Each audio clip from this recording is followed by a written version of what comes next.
told me the other day that God cannot, that in Christianity, God cannot do evil things. Did you mean that he can do them, but chooses never to do it? No. Or is If it you an heard me correctly, you impossibility just for him to repeated. do it? Cannot. I'm sorry, I have a problem with the sound. Okay, brother, you asked me, do I mean God can do evil but choose not to? No. Did you repeat what I said? You said, I said God cannot. And do you remember the verses I gave you? It says Hebrews 6, 17, 18. It is impossible for God to lie. So how's it possible? And But then it says God cannot be tempted. Not that God chooses not to be tempted. You're confusing the Islamic God with the biblical God.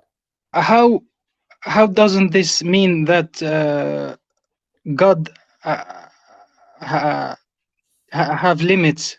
Who told you he doesn't have limits? Are you making up a God after your own thinking? Who told you God Okay. doesn't have limits? So can God cease to exist? Okay. Can God cease to exist? He can't. But hold on. You're putting a limit on God. I thought God can do everything. No, you have a wrong view of God. Thank you You very much. cannot come up, remember, you cannot come up with a view of God on your own. If God exists, he has to tell you what he's like and what he's not like. So who told you God doesn't have limits? Okay, it's like the Trinity. Precisely. In other words, if God is triune and he reveals himself as such, who are you to say you can't be triune?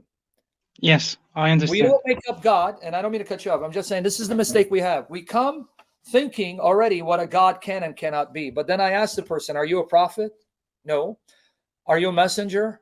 No. Are you God? No. So then how can you tell me what God can and cannot be? You need God to reveal that to you. And if he says, this is what I'm like, you either accept him or you reject him, and then you'll face him on the day of judgment. Okay, and even if we try to use the argument of logic, even logic is subjective. And I'm going to use logic. There's something called logical consistency, right? If logic is a reality, meaning what we call the laws of logic, like the law of non-contradiction, it can't be A and non-A. These are the laws of logic. Well, logic would be a reflection of the mind of God, right? Because apart from human beings, if logic, reasoning is something that exists without humans. In other words, if there was no human beings alive and there were still laws of logic, then you have to explain, how could you have logic and reasoning existing if there are no humans alive? Because logic and reasoning doesn't originate from humans. It originates from the mind of God, which means if logic is a reflection of God's mind, that means God is revealing to you that he himself is logically consistent.